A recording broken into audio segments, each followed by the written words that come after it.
Olá, seja muito bem-vindo, muito bem-vinda. Esse é o Frequência Jurídica, o podcast do TJPI, do Judiciário Piauiense. E hoje, em ritmo já de estreia do nosso podcast, do nosso estúdio, que foi inaugurado aqui pelo presidente do TJPI, desembargador Aderson Nogueira, a gente já começa para falar de novidades do que o Tribunal de Justiça, do que o nosso Judiciário Piauiense já tem oferecido, já tem inovado. Aqui tenho a honra de estar comigo hoje, nesse episódio de estreia, doutor Ulisses Gonçalves, juiz auxiliar da Corregedoria Geral da Justiça do Piauí, a quem eu já dou o meu agora. Bom dia, você vai estar ouvindo essa entrevista de manhã, de tarde, de noite no nosso YouTube, mas agora é bom dia. A quem eu já dou o meu bom dia e as boas-vindas. Doutor Ulisses, bom dia, seja bem-vindo. Que honra ter você aqui como nosso primeiro entrevistado do Frequência Jurídica, viu? Bem-vindo. Bom dia, Neemias. Bom dia a todos os que assistem ao Frequência Jurídica. A honra é toda minha, em especial em se tratando do primeiro episódio, né, da estreia do Frequência Jurídica. Exato. Agradeço pelo convite e fico à disposição.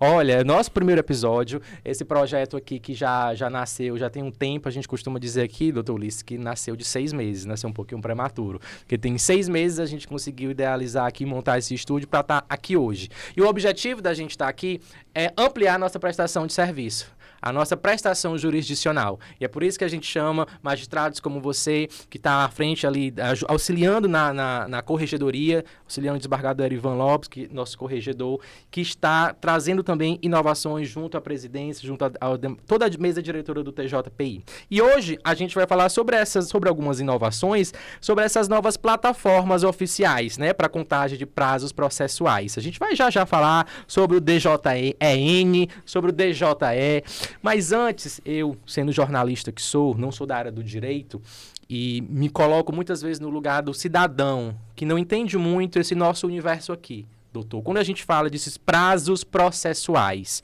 o que são esses prazos processuais? Para aí sim a gente falar dessas novidades, DJE e DJEN. Explica pra gente. Neemias, mais uma vez, bom dia. Os prazos processuais são os tempos que as partes, especialmente por meio dos seus advogados, têm para praticar os atos no processo. O processo é um conjunto de atos que caracterizam um determinado procedimento. Existe um curso que é no tempo em que ele se inicia, tem um interregno ali e chega ao final com a sentença transitada em julgado. Atos são praticados pela parte autora, pela parte ré, pelo Ministério Público, Defensoria Pública, Advocacia Pública e pelo juiz. E aqueles que participam do processo de alguma forma, ele tem os prazos para praticar no processo penal e no processo civil. Muitas vezes há consequências pelo descumprimento desses prazos. E os prazos eles precisam ser suficientes no sentido de permitirem que a parte prepare aquilo que vai levar ao Poder Judiciário para ser apreciado e precisam ser céleres para que o procedimento não dure uma eternidade. Perfeito. Olha, por isso que é bom a gente conversar com quem entende, com quem esclarece pra gente, porque é nossa função aqui, né, doutor Ulisses? A função da comunicação é levar o que o tribunal faz, o que a corregedoria faz, o que o judiciário como um todo faz. Só que a gente, às vezes, tem que descomplicar um pouquinho o juridiquês, e aí o senhor, com certeza... Vou tentar fazer o possível para falar o senhor concorda, de forma mais né, coloquial. Que o juridiquês, o judiciário ele tende a complicar com a linguagem. E aí a gente tem essa missão de descomplicar e trazer essas informações... de uma forma bem clara, né? bem limpa. O próprio CNJ nos pede isso. Uma linguagem simples, né? E acessível, que a gente tem feito. Então, explicado o que são essas comunicações, esses prazos processuais, aliás, a gente vai começar a falar agora dessas novidades. São novidades? Já existiu ou não o DJE e o DJEN? Porque o que acontece é que agora, a partir do dia 16 de maio de 2025, os prazos processuais passaram a ser contados exclusivamente a partir dessas publicações. Não é isso, doutor? Não existe mais outra forma. Perfeito. Ainda sobre a questão da descomplicação da linguagem jurídica, Perfeito, me permita retroagir só um pouquinho, eu acho que é uma tendência extremamente necessária para que a população como um todo conheça o trabalho do Poder Judiciário, né?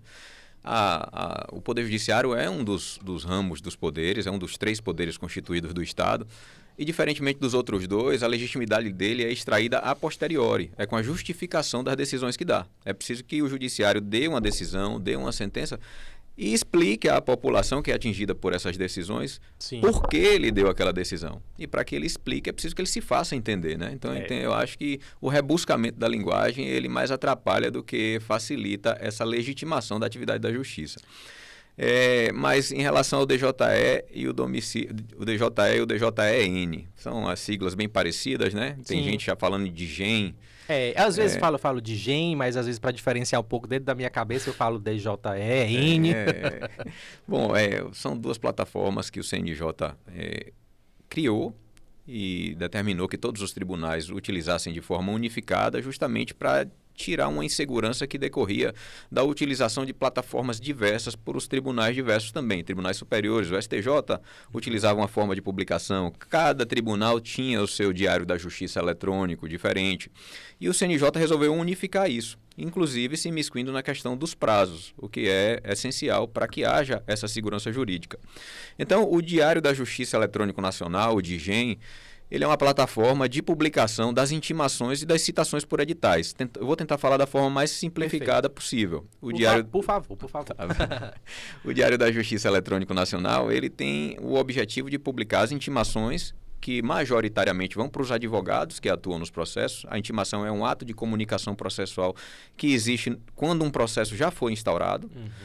E as citações por editais, que vão ocorrer nas situações em que a citação tentada pelo DJE, o domicílio judicial eletrônico, foi frustrada. Então, publica-se um edital de citação no Diário da Justiça Eletrônico Nacional. O que isso quer dizer?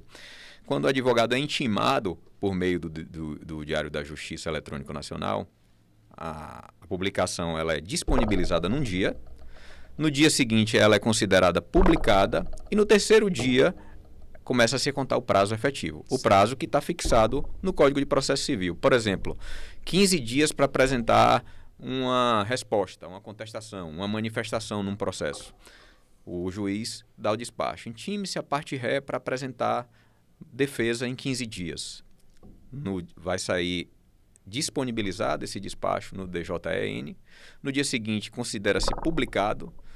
E no terceiro dia útil, considera-se o primeiro dia de cômputo desses 15 dias que vão correr. É assim que funciona sempre. Se efetivamente um desses dias cair em dia não útil, prorroga-se para o dia útil subsequente. Próximo dia útil. É muito simples a metodologia de publicação no Diário da Justiça Eletrônico Nacional. É sempre assim, disponibilização, publicação e efetiva contagem do prazo que é fixado em lei. São diversos prazos, 5 dias, 10 dias, 15 dias, a depender do ato processual que se queira praticar. Doutor Ulisses, isso que você está falando assim, me traz a ideia, e óbvio a gente já sabe que é o objetivo, vem do CNJ, né? O TJPI, no nosso caso, que a gente está se alinhando às diretrizes do CNJ, mas tudo isso é para tornar a justiça mais rápido, mais digital e mais acessível. Penso eu, me colocando enquanto cidadão agora, que o jurisdicionado é quem tem a ganhar com isso, não é? Perfeito. Ou estou errado? Tá completamente certo. Principalmente porque tudo se encerra num único veículo de comunicação, que é o Diário da Justiça Eletrônico Nacional. E eu acredito ainda que a evolução maior se dá com o domicílio judicial eletrônico. O domicílio judicial eletrônico não é nada mais do que um endereço eletrônico daquela pessoa específica, onde ela vai ser chamada a atuar num processo. Geralmente, o domicílio judicial eletrônico ele é o meio para que se chame pela primeira vez a pessoa ao processo, é a citação. Então, as citações são feitas pelo domicílio judicial eletrônico. Claro que existem também situações de intimação, mas aquelas intimações em que a lei exige que haja pessoalidade, umas intimações pessoais para terceiros que participam do processo. Para quem é obrigatório o domicílio judicial eletrônico? Ele é obrigatório para as pessoas jurídicas de direito público, União, Estado, município, autarquias. Para as pessoas jurídicas de direito privado, as empresas de um modo geral, exceto microempresa e empresa de pequeno porte, porque esses já têm um sistema, a rede SIM, de comunicação específico. Então, para essas pessoas, o domicílio judicial eletrônico é obrigatório. Essas pessoas elas fazem um cadastro e consultam quando efetivamente houve uma citação. Existe uma certa complexidade em relação ao domicílio judicial eletrônico na contagem dos prazos, porque é diferente nas situações em que há citação de pessoa física e de pessoa jurídica, de direito público, claro, e quando há intimação pelo domicílio judicial eletrônico. Os prazos são distintos. Por exemplo, se uma pessoa física fez a inscrição que é facultativa no domicílio judicial eletrônico, mas tem a inscrição dela lá. Ela vai ser citada, chamada pela primeira vez no processo, naquele domicílio. Quando é que isso ocorre? Por exemplo, Neemias quer ajuizar uma ação de indenização por danos morais causado por Francisco. Ajuizou, o Francisco tem cadastro no domicílio judicial eletrônico. Ele vai ser citado no domicílio judicial eletrônico. Então, a partir do momento que ele for citado, ele tem 3 dias para fazer aquela consulta da citação. Se ele fizer a consulta nesses 3 dias, conta-se 5 dias úteis e, a partir de então, começa a contar o prazo da defesa.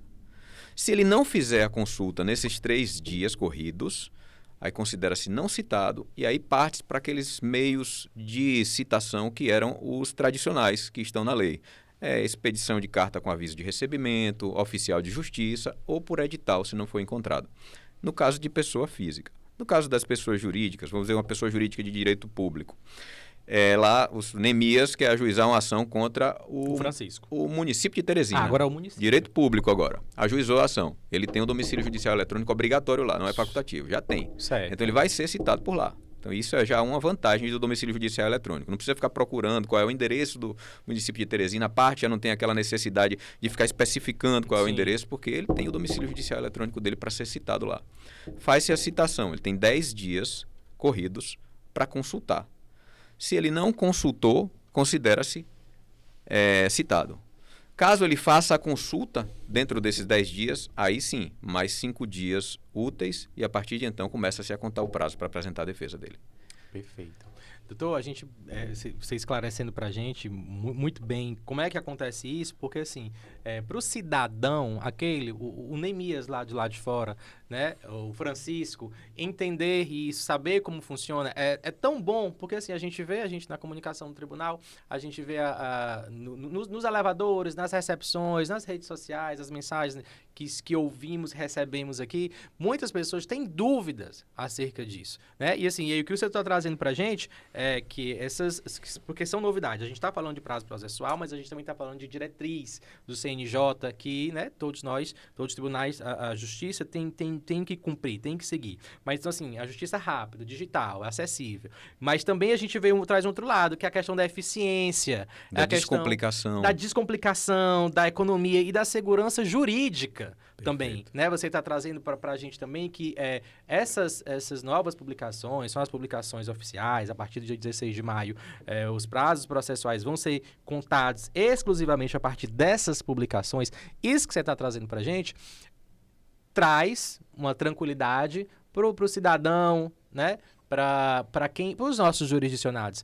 Traz uma tranquilidade de a justiça funciona, tem funcionado cada vez mais. E eu acho que esse é o trabalho do judiciário, não só o judiciário piauiense, como todos os outros judiciários, justiça estadual, justiça federal, né? A exemplo, falando ainda do DJE, do DJEN, aqui no próprio tribunal, o senhor estava presente no dia, o presidente, o senhor estava também, fizeram a apresentação dessas plataformas para membros do Ministério Público, a OAB também esteve presente, não foi, doutor?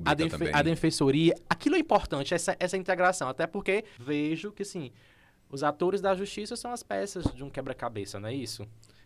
Ali estava todo mundo. Estava todo mundo. Eles são diretamente interessados. Todos os atores do sistema de justiça, eles precisam colaborar e contribuir para que a justiça chegue ao seu destinatário final, não é? Que efetivamente é o cidadão, aquele que precisa dela. E a gente percebe que existe essa tendência do Poder Judiciário de envidar todos os esforços no sentido de descomplicar cada vez mais, de facilitar a vida da pessoa que litiga em juízo.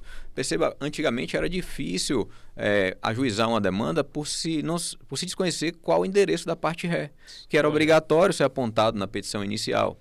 Hoje, já chegando depois de muito tempo, já existia o cadastro no PJE das pessoas jurídicas e tal, mas com o domicílio judicial eletrônico isso chega ao ápice. Então você já sabe que aquela pessoa jurídica de direito público, as pessoas jurídicas de direito privado, elas obrigatoriamente já têm um endereço lá. Então quando você precisar acioná-la, a justiça vai encontrá-la. Então a sua ação ela já vai pelo menos ter o início. Então é importante que essa descomplicação ela também implica numa facilitação do acesso à justiça. Perfeito. Olha, para você que está assistindo aqui a nossa entrevista, nosso bate-papo com o Dr. Ulisses Gonçalves, juiz auxiliar da nossa corregedoria do Tribunal de Justiça do Piauí, lá no nosso site do TJPI, no Instagram do TJPI, a gente tem de forma destacada uma aba sobre o DJE e o DJEN. Lá no nosso site, tá lá no topo, para você clicar no banner. Se ainda tem dúvida, quer saber mais informações, lá na nossa rede social, principal rede social, o Instagram, a gente está com um post fixo lá, post tá lá fixado sobre o DJE e DJEN. E a gente traz aqui o Dr. Ulisses para estar sempre trazendo mais informações para a gente, desmistificando, descomplicando, que esse é o nosso papel da comunicação da justiça.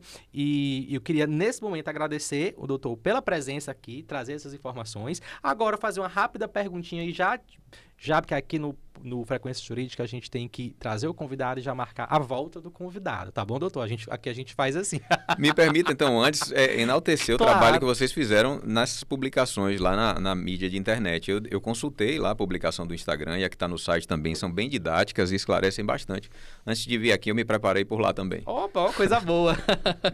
E já vamos marcar já a sua volta, porque a gente quer depois trazer a corregedoria para cá, para falar sobre as correições, falar sobre o trabalho que a corregedoria, a gente já está conversando também com o corregedor, para trazê-lo aqui para o nosso estúdio, falar sobre o trabalho que vocês têm feito ali no primeiro grau. O Tribunal de Justiça, ele é um só, ele é dividido no primeiro, no segundo grau, e também parabenizar pelo trabalho que vocês têm feito lá. E queria que o senhor agora rapidamente fizesse um destaque para tudo que vocês têm feito lá no primeiro grau. Primeiro e o segundo grau estão sempre reunidos, estão sempre conversando, e vocês lá também têm um trabalho já, o senhor já está há um tempinho no juiz auxiliar da corregedoria. Como é que estão as coisas por lá? E traga pautas para cá, tá bom? Quero ver aquela turma toda aqui para a gente falar sobre as correições, sobre os painéis, sobre tudo que a corregedoria tem feito. Perfeito, perfeito. Eu agradeço essa disponibilidade de vocês para nos receber aqui. Para mim tem sido um desafio muito positivo tentar contribuir com a gestão do desembargador Ivan à frente da corregedoria. Ele tem evitado todos os esforços para que a gente possa se desincumbir de melhorar esse eixo que ficou incumbido à corregedoria, que basicamente é o da produtividade dos magistrados. E o desembargador Ivan é muito preciosista, ele gosta de ver um trabalho, ter resposta àquele esforço que ele tá efetivamente envidando. Então, eu tenho tido o prazer de contar com o depósito de confiança que ele me deu, juntamente com o Dr. Valdemir, também, que é outro juiz auxiliar que está lá na corregedoria. Nós temos atuado em diversas frontes, seja no sentido de fazer as correições nas unidades, desenvolver painéis que mostrem aos magistrados onde eles precisam agir para melhorar o norte, exato, tentando incutir uma noção de gestão naquelas unidades onde ela é um pouquinho mais deficiente, dando uma atenção especial às unidades que estão com os desindicadores de desempenho abaixo do esperado, verificando se aquilo decorre de uma falta de estrutura para que a corregedoria possa contribuir, enviando o núcleo de apoio às secretarias e o núcleo de apoio aos gabinetes, o NAGAB e o NASEC, que contam Quero eles aqui, viu? Perfeito, você vai falar... Setores competentíssimos que auxiliam bastante. Capitaneados pela Mariana e pelo Pedro, que fazem um excelente trabalho lá também. A nossa secretária, Denise, também, ela é essencial para o desenvolvimento de todo o trabalho da corregedoria lá, coordena tudo com muita presteza, com muita sensibilidade. Então, são muitos frontes que a gente tem que atacar. O desafio é grande, mas a gente tem tentado contribuir para melhorar a situação. E tem dado super certo. Dr. Ulisses Gonçalves, obrigado mais uma vez. Você vai voltar aqui para a gente continuar falando dessas ações da corregedoria, dos painéis, tudo que você acabou de dizer que a corregedoria tem feito para poder auxiliar os magistrados, servidores. Muito obrigado por estar aqui no nosso episódio de estreia do Frequência Jurídica. O nosso objetivo aqui é levar informação para a sociedade, como eles podem utilizar os serviços da justiça, como que nós podemos contribuir à nossa função social. O senhor vai voltar mais vezes, não vai? Com certeza, sempre que eu for convidado eu vou estar por aqui, já batendo a sua porta. Pois e pronto. Eu aproveito e ensejo aqui para dizer que a honra foi minha, participando do primeiro episódio, e dizer que aquela colocação que você fez no sentido de que foi prematuro, eu entendo que não é prematuro não. Eu acho que vocês têm um trabalho essencial de divulgar a verdade, e a verdade tem pressa. Isso é então, verdade. de fato, foi no tempo certo. Olha aí. Obrigado, doutor Ulisses. Eu que agradeço. Mais uma vez. E a gente encerra aqui o nosso episódio do Frequência Jurídica, episódio 1. Né? Primeiro de muitos, vocês sabem que pode nos encontrar no YouTube. A gente também, em breve, doutor Ulisses, a gente vai estar aí nas plataformas, no Spotify, Bacana, no Deezer. Merece. Também, né, na nossa rádio, 24 horas online, no site do TJPI, a Frequência Jurídica, você também vai conferir essa entrevista aqui do doutor Ulisses lá. Então, TJPI está sempre à disposição de todos os jurisdicionados. Frequência Jurídica está mostrando tudo o que acontece aqui dentro e fora do tribunal para você, a sociedade piauiense e para o mundo, né, doutor? Estamos na internet, estamos no mundo. Perfeitamente. Até a próxima, viu? No próximo episódio a gente tem mais convidados especiais aqui, entrevistados especiais, falando sobre esse universo da justiça piauiense. Tchau, tchau.